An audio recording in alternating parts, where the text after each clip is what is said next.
Tu en as peut-être marre de te sentir submergé par tes émotions ou de tout vivre de manière trop intense. Tu en as peut-être marre aussi de faire l'éponge émotionnelle avec les autres en confondant tes besoins avec les leurs au point de te perdre et de ne plus savoir si ce que tu ressens t'appartient ou si ça appartient aux autres. Tu en as peut-être marre aussi de chercher en permanence un sens à ta vie sans vraiment savoir dans quoi tu t'orientes, sans vraiment avoir de perspective réelle. Tu en as peut-être marre aussi de te sentir à côté de la plaque parce qu'au fond, tu te sens vraiment différent des autres. Et forcément, te sentir seul doit te peser parce que tu remarques que tu as vraiment un fonctionnement qui est différent de tout ce que tu peux observer autour de toi. Alors peut-être que tu as fait le choix de t'isoler pour te protéger dans le but de moins souffrir, dans le but d'être beaucoup moins exposé à cette intensité émotionnelle. Sauf que tu le sais comme moi, cette stratégie, c'est une fausse stratégie qui ne te permettra pas d'être épanoui sur du long terme.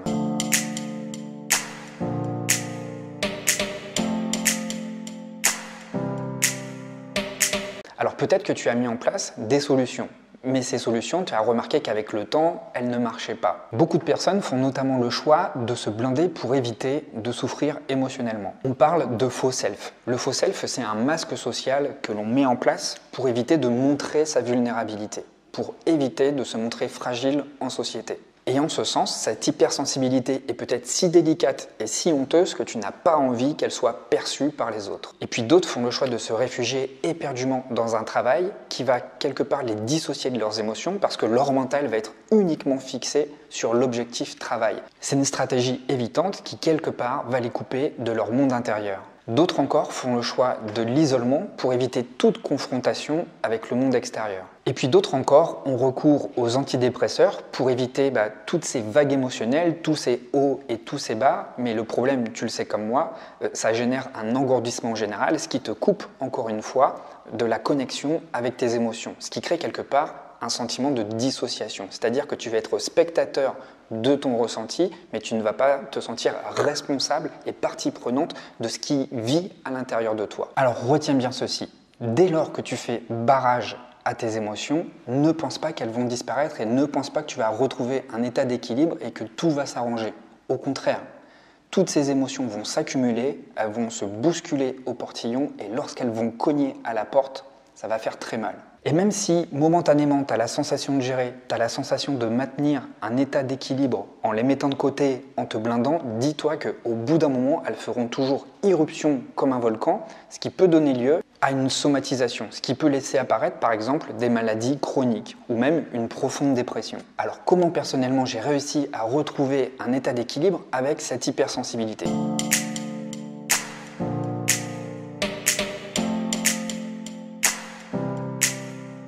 Ça n'a pas toujours été le cas et si tu connais mon histoire, tu sais par quoi je suis passé. En 2018, j'ai démissionné de l'éducation nationale. J'étais enseignant, ça faisait 10 ans que je faisais ça, j'avais envie de changer, j'avais encore la force d'agir, j'avais pas mal de perspectives et d'idées en tête. Donc, j'ai monté une boîte dans l'événementiel. Tout fonctionnait très bien, j'étais en train de me développer. J'ai donc acheté un appartement en 2019. Et puis, le premier trimestre 2020, tu sais ce qui s'est passé, il y a eu la pandémie. Donc, l'activité qui me permettait de rembourser mon appartement avec des travaux, eh bien, je n'avais plus du tout de revenus. Comme j'étais enseignant et que j'ai démissionné, je n'avais plus de chômage. Comme mon entreprise était trop jeune, je n'avais aucune aide.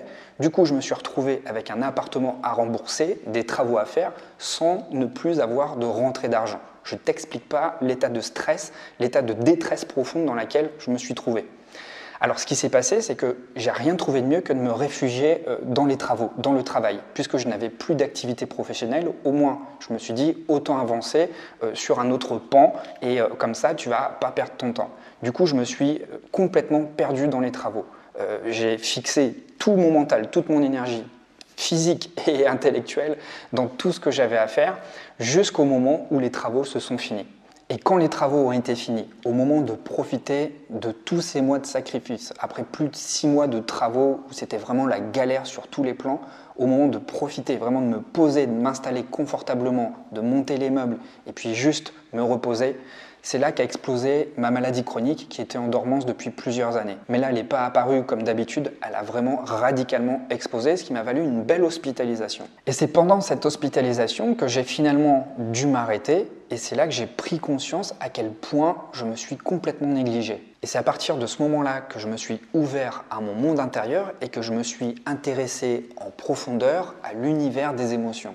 C'est en me documentant que j'ai mis des mots sur mon fonctionnement et que j'ai enfin découvert que j'étais une personne hypersensible. Alors le but n'était pas de me mettre dans une case « je déteste ça », mais plutôt de mieux comprendre comment je fonctionnais. Et le but dans tout ça, c'était de mieux me respecter et trouver un équilibre beaucoup plus respectueux de mes rythmes et de mes besoins afin d'avancer sereinement et puis de m'épanouir aussi dans la vie. Alors s'épanouir avec son hypersensibilité, ce n'est pas tout faire pour être différent des autres, ce n'est pas tout faire pour s'inscrire dans une minorité. Je suis loin de toutes les considérations liées au wokisme où on voudrait faire apparaître un trait de particularité. Mon but, il est complètement différent. Moi, ce que je recherche, c'est justement de mieux comprendre cette spécificité pour justement mieux m'intégrer dans la vie, mieux m'intégrer avec les autres et avant tout, mieux me comprendre moi-même. Ce n'est certainement pas pour m'ostraciser. Alors tu comprendras qu'être dans cette démarche de vouloir guérir de son hypersensibilité, vouloir lutter contre son hypersensibilité, tout faire pour être le moins sensible possible, eh bien, c'est en fait conjuguer tous les éléments nécessaires pour empirer cette intensité émotionnelle que tu peux vivre et qui peut te faire défaut au quotidien. Ce dont tu as besoin, c'est d'écouter cette hypersensibilité. Ce dont tu as besoin, c'est de comprendre cette hypersensibilité. Ce dont tu as besoin, c'est aussi de t'ajuster à cette hypersensibilité. En faisant ça, tu fais le cadeau de t'accueillir avec respect. Et plus tu es en accord et conscient de comment tu fonctionnes, et plus tu seras à l'aise avec les autres, avec la vie. Alors, comment ça marche cette harmonisation avec ton hypersensibilité ?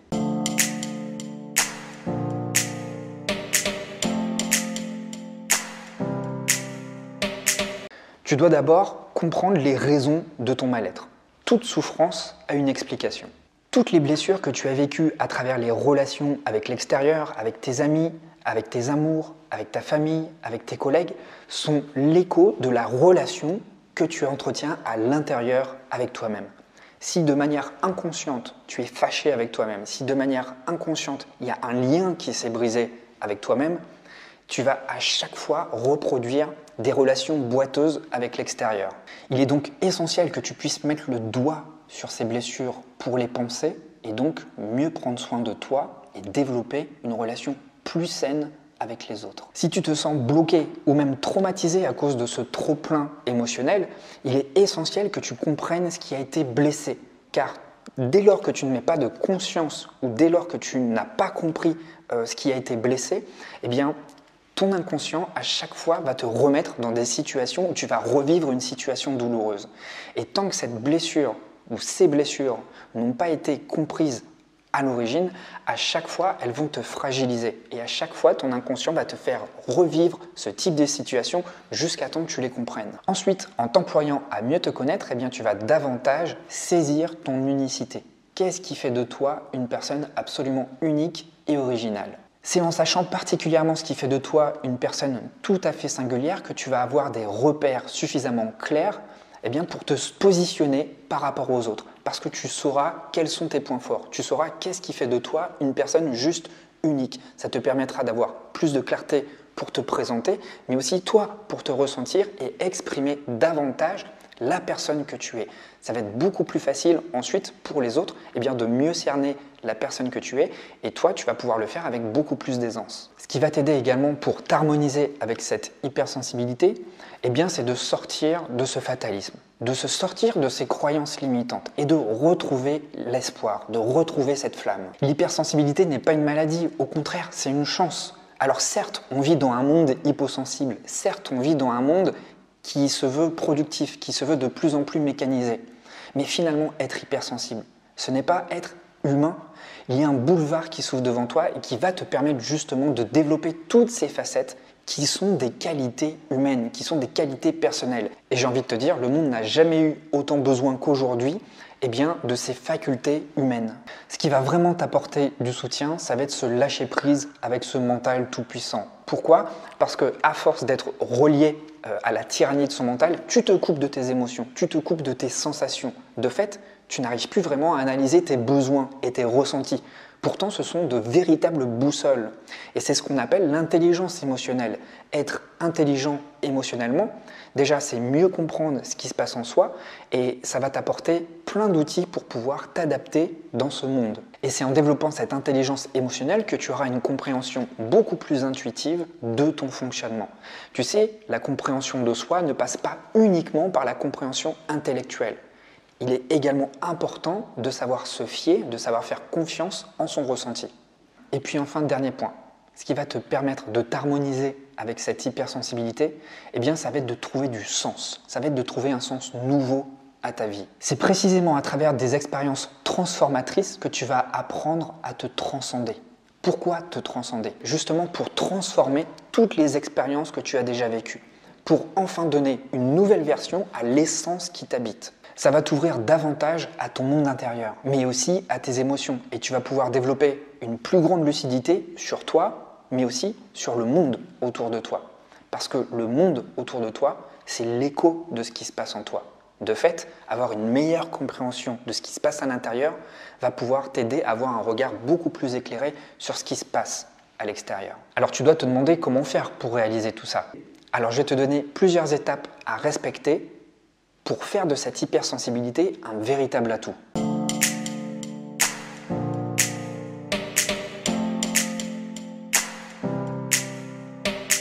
Tout d'abord, tu dois comprendre toutes les composantes de ton mal-être et du vide que parfois tu peux ressentir. Parfois, tu peux te sentir dissocié par rapport à ton ressenti, comme si, encore une fois, tu étais spectateur de ce qui se passait en toi. Cette compréhension, c'est nécessaire pour t'en libérer. Pour te délivrer de tout ça, tu dois absolument comprendre ce qui te rend triste. Tu dois absolument comprendre ce qui te met en colère.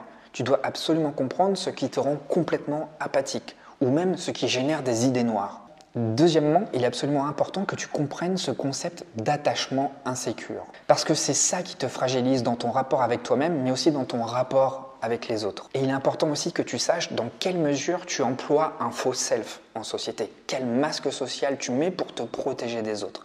Mieux comprendre le rôle que tu joues, le masque que tu mets tous les jours pour aller voir tes copains, pour aller travailler ou justement pour aller dans des réunions sociales, ça va t'aider à mieux comprendre de quoi tu te protèges précisément. Ensuite, la troisième étape qui va t'aider à t'harmoniser avec cette hypersensibilité, c'est te mettre en action. Et pour te mettre en action, il faut absolument que tu mettes le doigt sur tous les phénomènes qui te bloquent dans ta capacité d'agir.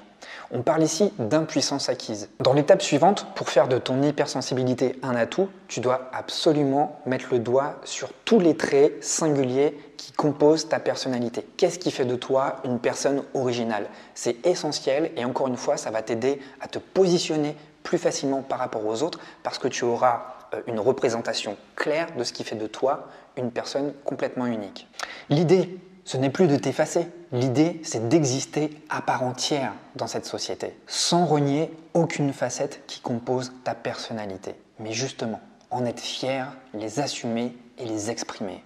Pour continuer et faire de cette hypersensibilité un atout, il est nécessaire que tu te relies à tes besoins profonds. Ça passe pas par le mental, ça passe par là, par tes envies. Et quand on est trop connecté à son mental, eh bien on perd le fil conducteur de tes besoins. Il est absolument nécessaire que tu saches te relier à tes émotions. Et enfin, la dernière étape pour trouver ta place et faire de cette hypersensibilité un atout, c'est de trouver un nouveau sens, mais pas n'importe lequel. Un nouveau sens qui soit respectueux de ton équilibre. Un nouveau sens qui respecte et qui prend en compte ton hypersensibilité. Alors maintenant que tu as toutes ces informations, tu as besoin de t'arrêter en profondeur sur tous les points évoqués pour ne plus subir ton hypersensibilité. Alors maintenant que tu sais point par point ce qu'il faut travailler, peut-être qu'il te manque les bons gestes à mettre en place pour travailler en profondeur tout ce que je viens d'énumérer. Mieux connaître ton hypersensibilité et en faire un atout, ça peut vraiment tout changer dans ta vie. Mieux te connaître, c'est le meilleur cadeau que tu puisses te faire pour te sentir mieux dans tes baskets, mais aussi mieux avec les autres. Tu peux dès aujourd'hui reprendre ce pouvoir sur toi et être en mesure de mettre un point d'honneur à cette hypersensibilité pour en faire un levier d'émancipation. Et c'est d'ailleurs en mettant la lumière sur tous tes traits spécifiques que tu vas pouvoir déployer toute ta singularité, tout ce qui fait de toi une personne originale et qui va te permettre de trouver beaucoup plus facilement ta place. En comprenant mieux ton fonctionnement, ta vie va pouvoir devenir beaucoup plus apaisée d'un côté, mais d'un autre côté, elle va devenir beaucoup plus vivante, beaucoup plus enthousiasmante, beaucoup plus joyeuse. Parce que tu seras davantage dans le partage, tu seras beaucoup moins dans des stratégies d'isolement et d'évitement. Alors, pour résoudre tous ces problèmes, je viens tout juste de mettre en ligne une nouvelle méthode destinée aux hypersensibles. Cette nouvelle méthode, je l'ai nommée le nouveau cap. C'est une nouvelle méthode qui va te permettre de connaître sur le bout des doigts ton fonctionnement émotionnel. Cette méthode va t'aider à comprendre toutes les stratégies d'évitement et de protection que tu peux mettre en place. Elle va te permettre de retrouver le goût d'agir en mettant plus de sens dans tes actions parce que tu vas mieux te connaître et mieux savoir ce qui fait de toi une personne parfaitement singulière. Pour obtenir cette méthode, tu as juste à cliquer sur le lien juste en dessous. C'est une offre spéciale qui est valable juste pour une durée très limitée. Alors dans ce programme, tu vas trouver plein de choses intéressantes. Je vais t'apporter plein d'astuces pour te débarrasser du sentiment de vide ressenti. Tu vas avoir en ta possession toutes les informations utiles pour comprendre les blessures d'attachement. On va parler de l'origine de l'insécurité affective, on va parler du piège du faux self, et puis tu vas avoir l'énumération des 7 masques de défense psychologique pour te protéger en contexte social. Tu vas bénéficier également de tous les éléments nécessaires pour retrouver le goût d'agir. On va notamment s'intéresser à la compréhension du concept d'impuissance acquise. On va travailler le besoin de lien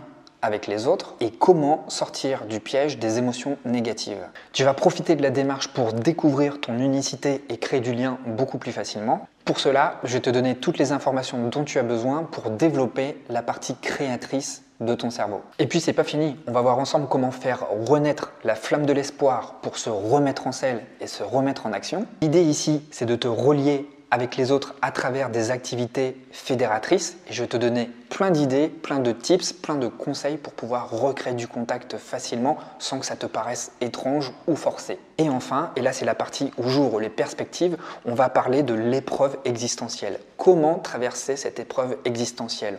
On va s'intéresser notamment à la notion de sacré, à la notion de transcendance. Tu sauras tout sur comment créer plus d'espace à l'intérieur de toi afin de te sentir plus à l'aise. Tu vas bénéficier également de plein d'idées, d'expériences transformatrices pour justement transcender ton existence et passer à autre chose, passer à une nouvelle version de toi-même. Et puis on va mettre un point d'honneur à la joie parce qu'on en a besoin. Et on va parler de la puissance et de l'expérience transformatrice qu'est la joie et surtout de l'utilité de cette émotion qu'est la joie. Parce qu'elle a vraiment une fonction très intéressante dans le développement de soi. Alors en réservant cette formation dans les temps, tu vas profiter d'un bonus. Ce bonus, c'est une deuxième formation que tu vas recevoir. Je te l'offre, elle est totalement gratuite, elle est d'une valeur de 138 €. Cette formation, c'est Self Power, donc juste en réservant la formation Le Cap, je t'envoie manuellement sur ta boîte email avec l'email avec lequel tu as réservé cette formation, je t'envoie les codes d'accès pour Self Power. Cette formation porte sur le développement de l'estime de soi et elle est parfaitement complémentaire avec cette nouvelle formation. Pour obtenir tout ça, tu as juste à cliquer sur le lien juste en dessous. Alors si tu es arrivé jusque-là, je te remercie beaucoup d'avoir suivi cette vidéo. Et si tu es prêt à développer une meilleure connaissance de ton hypersensibilité et à t'harmoniser avec ce nouveau fonctionnement, à créer de la transformation en toi et de nouvelles expériences, eh bien nous, on se retrouve juste de l'autre côté. Je te dis à tout de suite.